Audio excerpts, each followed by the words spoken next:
Okay, where to start? Oh, I know where. So I'm gonna go out on a limb here and say that most of you know who LeBron James is, right? In 2014, LeBron was on the Miami Heat. That Heat team made the NBA Finals, which was where they had expected to be back when LeBron left Cleveland in 2010 to go win the championships. And yes, not one championship, championships, as the Heat won the 2012 and 2013 NBA titles. But in 2014, they got stomped in the finals by the Spurs, and LeBron took that finals loss and carried it into the offseason where he made a bold choice. He was going to rejoin the Cleveland Cavaliers for the 2014-15 season. But before we get to that, I'm going to do something a bit jarring, so stay with me here as we go back over 100 years to 1908. Yes, really. Okay, so it's 1908. The Chicago Cubs have just defeated the Detroit Tigers 4-1 in the World Series. It was pre-television, so whatever I come up with the visuals that are playing right now better be pretty creative. Now, what does that have to do with 2016?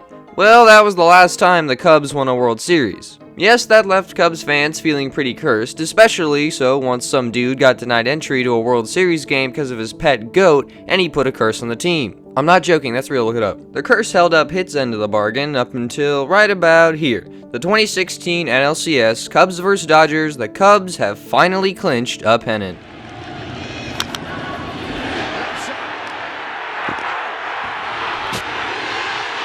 Ready to meet them in the World Series was the Cleveland Indians, a team that also hasn't won a World Series in a while, although their last World Series win was in 1948, but they've actually made 3 World Series since then, losing in particularly heartbreaking fashion in 1997 to the Marlins of all teams. Okay, that's enough about baseball. On to football. At least American football. The Atlanta Falcons were a mediocre team that hadn't done much in franchise history. They made a Super Bowl once, but they got absolutely demolished by the Broncos, and they only were in that position because the Vikings choked in the NFC Championship game.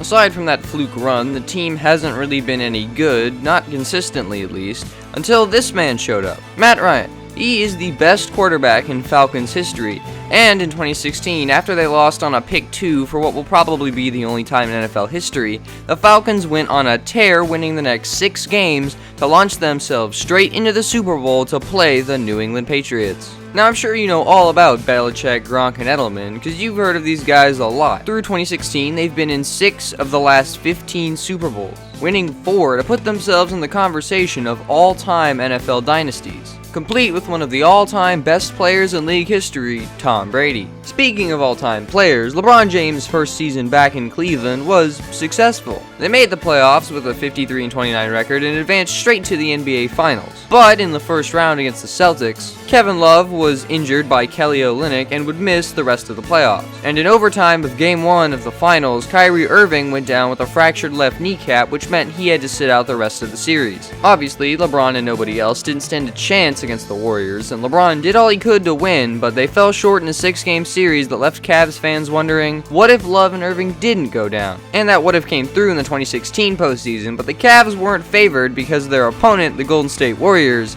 had gotten better. The Golden State Warriors had gone 73-9 in the regular season. It was more wins than any other team in NBA history, knocking the 1996 Chicago Bulls out of the top spot. They were led by Steph Curry, who basically made a mockery of the idea of a bad shot. Sorry, PG. Curry's utter dominance was rewarded with the NBA MVP award, and not just any old MVP award, but for the first time in history, Curry received every single first place vote. That is impressive, and I'm sure it ticked off the last guy to get a near unanimous MVP award, LeBron James. Back in 2013, he received all but 1 first place votes, with that 1 vote going to Carmelo Anthony. Speaking of being ticked off, I don't know what the Pats or Tom Brady said to the Falcons before the Super Bowl, but good lord is the Falcons defense mad. Like, they are really mad. The kind of mad you get when you don't have an outlet for your rage, and that makes you even more mad, but buddy, the Falcons have an outlet and they are not holding anything back. The Falcons D bends a little, giving up 27 yards on 3rd and 1, but don't worry as Deion Jones strips the ball loose from LeGarrette Blount.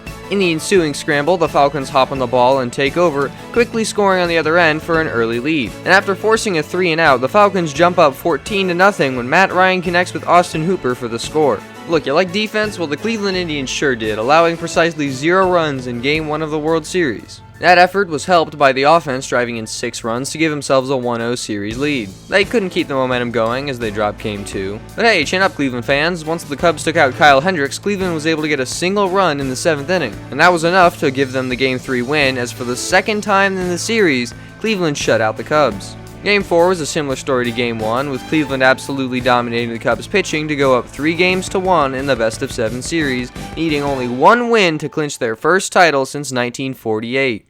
Now for the opposite of Cleveland dominance with the NBA Finals. The Warriors, as to be expected, dominated with team-oriented basketball. In Game 1, 7 players finished with double-digit points to give themselves the series lead. In Game 2, Draymond Green was surprisingly good, scoring 28 points to go along with his 7 boards and 5 assists. And after the Cavs took their first home game, the Warriors responded by going up 3-1 of their own to put the Cavs on the ropes. You want to talk about on the ropes? The Patriots have never faced a Super Bowl like this. To date, every single one of their previous appearances have been close, except Super Bowl 51. This one is turning into a nightmare for the Pats. But Brady still has the team driving at the 23 with the chance to at least make the game close. Offensive line pass is picked! Or he could do that. And to make it worse for New England, Brady's last-ditch attempt at a tackle does absolutely nothing to impede Alfred's run back, and he completes his leisurely stroll into the end zone for 6. Look at Brady after the interception. This man is not happy. Falcons wide receiver Mohamed Sanu is confident. How confident? We about to put up 40-something on there. Nonetheless, the Pats keep going, which means absolutely nothing. The Falcons grab another touchdown to increase their lead to 25.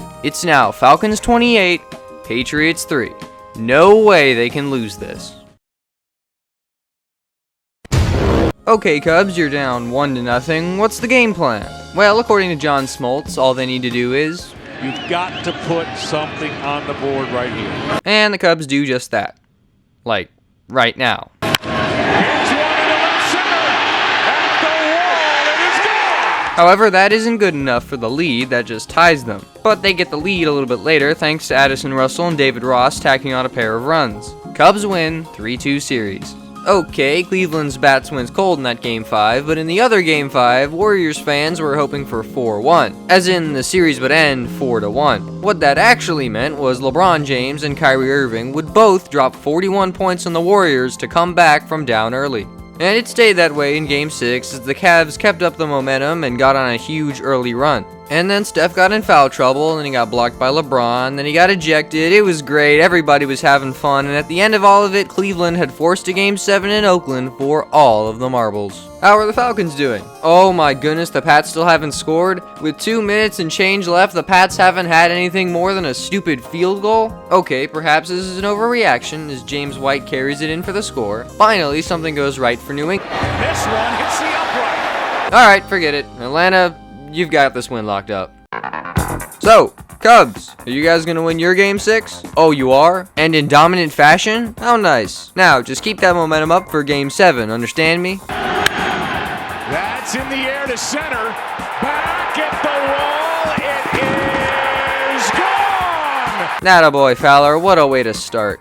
And Chicago kept on rolling, because after an RBI single tied up the game, it was Addison Russell driving Bryant in with a sac fly. With the lead padded a little bit more, Wilson Contreras knocked one not quite out, but still deep enough to net the Cubs a run. The Warriors, meantime, were not as far ahead as they wanted to be. With just over 5 minutes left in the game, Golden State up by 1, Steph Curry made what, in hindsight, might have been a critical error. This ill-advised behind-the-back pass ended up out of bounds. Cleveland got the ball, and LeBron nailed a tough three-pointer, and Klay Thompson responded with a layup that tied the game at 89. The Falcons are doing just fine, driving down to the Pats' 43. A decent play right here could give them a field goal, which would all but ice the game. But Ryan took a sack, so the Falcons had to punt. And speaking of sacks, after the Patriots drove down deep into Atlanta territory, Brady took not 1 sack, but 2 sacks to force New England to kick a field goal. 28-12, Falcons still in control. But you know who wasn't in control? Corey Kluber. Already down 3-1, he surrenders a home run to Javi Baez. His performance is worth about 2 thumbs down from me. Andrew Miller came in to relieve him, and he couldn't stop the bleeding, allowing Bryant to score from first on a single. Yes, sir, it seems the Cubs were going to cruise to an easy victory. Hendricks got the first 2 batters out in the 5th, and then, on a 2-2 count, this beautifully placed changeup 100% should have been an ending 3rd strike. But home plate umpire Sam Holbrook doesn't give him the call, and Hendricks was visibly upset. On the next pitch, he walked Santana, which unexpectedly led him to getting pulled for John Lester. Now, friends, John Lester is not a relief pitcher, he's a starter. He hasn't come out of the bullpen in 9 years, and we'll get to how that went. But right now, we're gonna go back to the NBA Finals because after that Klay Thompson layup, a lid went down on the rim, which is to say, nobody scored for a while. It was ugly. 9 consecutive missed shots led to this. 2 minutes left, Kyrie misses, Golden State grabs the board and races up the court. I think you know what happens next. Iguodala to Curry, back to Iguodala, up for the layup. Oh, blocked by James. LeBron James with the rejection. Yes, the greatest block in NBA history prevented Golden State from going up 2 in the closing minutes. And following that clutch block, here's the exact opposite of that. Look, just watch this play by the Patriots D. Out of the shotgun, Ryan gets hit. Ball is out. This is a fumble. New England has it. Hightower knocked it out. To explain what just happened, Devontae Freeman missed this block off the edge, and Ryan got hit, lost the ball, the Pats recovered, and Brady prepares to score on the other end. But first, a bad defensive play. This is David Ross. He's very close friends with John Lester, so when Lester came in to pitch, Ross was subbed in as the catcher. He's also 39 and is going to retire at the end of the season, which is tomorrow unless, I don't know, a rain delay. Anyway, Jason Kipnis hit this little tapper that went no more than like 10 feet away from the plate, and Ross went to go get it. On the throw, however, it wasn't good. Ross chucked that sucker into the seats. It put Santana on third and Kipnis on second. Not great, but there's still 2 outs, so if Lester can just get the next batter out, then the Cubs will get out of it. He does not. It's Lester. Ignoring it, bounces in. It hits Ross. A run scores. Here comes Kipnis. He's safe. It's 5-3. That was bad. But the 39-year-old Ross incredibly gets back one of those runs with a home run in the next inning. You know another 39-year-old that scored? Tom Brady. He expertly picked apart the Falcons' defense on the way to this touchdown, but the Pats needed that 2-point conversion. So they remembered back to Super Bowl 38 where they ran this play. It worked back then, so why not try it again? James White takes the direct snap and powers ahead for the touchdown. Now up 8, the Falcons need something, anything to go their way. But what are the odds of that? They haven't had anything go right for them in a while. That Freeman missed block really killed all of Atlanta's momentum. And hey, speaking of Freeman, where is he? Oh snap, there he is. Is anyone near him? Nope. Well, Ryan, if you please. Ryan, Freeman is wide open. Nobody went with him. And Devontae Freeman makes a move out across the 45. Man, what a boost for the Falcons offense. How about another one? On the run, out of the pocket with nobody open, Matt Ryan lobs what looks like an impossible to catch ball. But friends, meet Julio Jones, perhaps the one man capable of grabbing the ball, getting both feet in bounds, and setting the Falcons up in position to clinch the title if they can just get 3 points. The Cavs had that same mindset. They wanted 3 points, so they lined up Kyrie Irving to take the ball. In position, guarded by the unanimous MVP, Irving made his move. Irving and Curry, one-on-one. Irving puts it up. It's good! Kyrie Irving from downtown! And the Cavaliers by 3! You know who else was down 3? The Indians. In the bottom of the 8th with 4 outs remaining, Addison Russell couldn't make this admittedly tough play. That was it for Lester, and in came the Cubs' star closer Aroldis Chapman looking for the 4-out save. He was up 3 runs, so when he gave up an RBI double to Brandon Guyer, that wasn't necessarily the end of the world. The next batter is Rajai Davis. I will say again, the Cubs are up 2. The only thing Chapman cannot do here is allow a game-tying 2-run home run. I think you all know where this is going.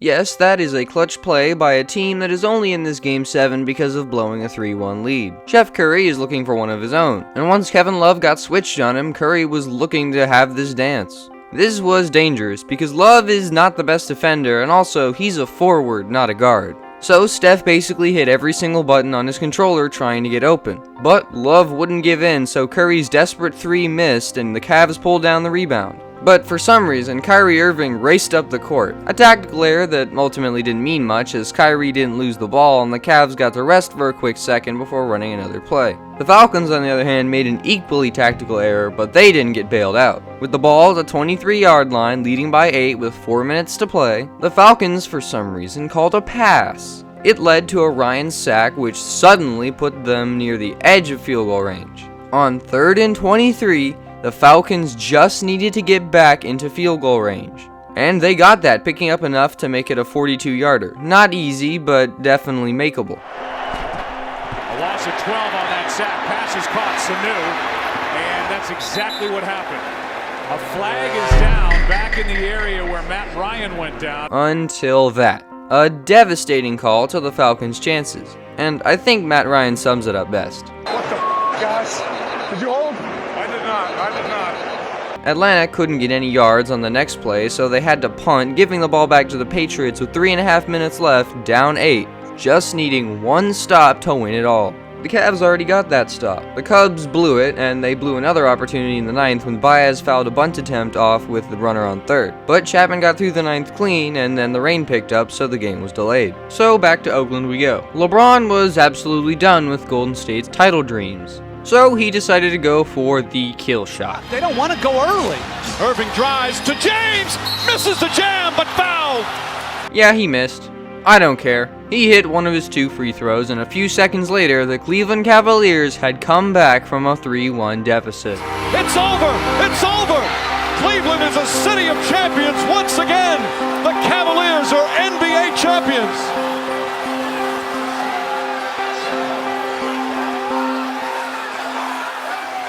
Okay, that's one huge comeback done. But lest we forget, the Patriots are actually still trailing. And oh, that's not going to help matters. Brady throws a pass that is right into Robert Alford's hands, but he tips it and deflects it up. Some way, somehow, Julian Edelman has the wherewithal to get this catch. After that, the Falcons' defense was clearly out of gas. They gave up a touchdown, and then they gave up the 2-point conversion that tied the game. The Falcons' D was still out of gas, and they had to get right back on the field as the Pats won the coin toss and got the ball in overtime. They couldn't do much against Tom Brady, and the Patriots had overcome a 25-point lead.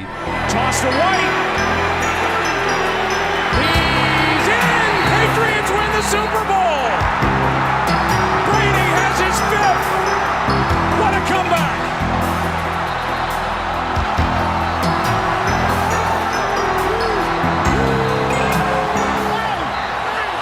Okay, one more to go. Back from the rain delay, Kyle Schwarber immediately got on first. He was pinch ran for, which made a big difference when Chris Bryant's flyout was deep enough to allow Albert Almora to tag up from first. That proved to be vital when, after intentionally walking Anthony Rizzo, Ben Zobrist launched a double into left. Zobrist stands, a base hit! Cubs will take the lead! Almora digging to the plate! Zobrist delivers 7-6 in the 10th! And critically, an insurance run was added when Miguel Montero hit an RBI single.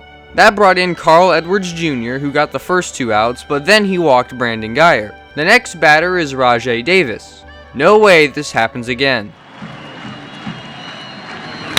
Into center field, another hit. Here comes Guyer. The throw into second. It's a 1-run game. Davis delivers again. Davis did it again. The World Series tying run is on first. Mike Montgomery is brought in. He has never recorded a save in the majors, but on an 0-1 count, Mike delivered this curveball that Michael Martinez grounded to third. Series over. The Cubs have won the World Series for the first time in 108 years. Here's the 0-1. This is going to be a tough play. Bryant, the Cubs win the World Series! Bryant makes the play! It's over! And the Cubs have finally won it all! 8-7-10!